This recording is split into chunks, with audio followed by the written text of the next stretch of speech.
Mayang, adik mendiang Vanessa Angel, tampak malu-malu saat disinggung soal tambatan hati. Masih duduk di bangku sekolah menengah atas, Mayang mengaku belum terpikir untuk punya kekasih.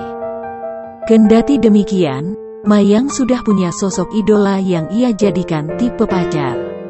Bahasan Mayang soal kekasih itu dipicu dari sosok sang ipar yakni Fuji yang kini tengah jadi sorotan. Ya, Fuji ramai diperbincangkan lantaran kedekatannya dengan Torik Halilintar.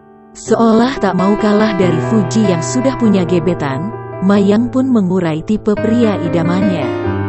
Sebab hingga kini, Mayang mengaku masih menjomblo. Karenanya saat disinggung soal kriteria pria idaman, Mayang mengungkap jawaban pasti. Ternyata adik mendiang Vanessa Angel itu ingin punya kekasih seperti Kim Taehyung atau V personil BTS.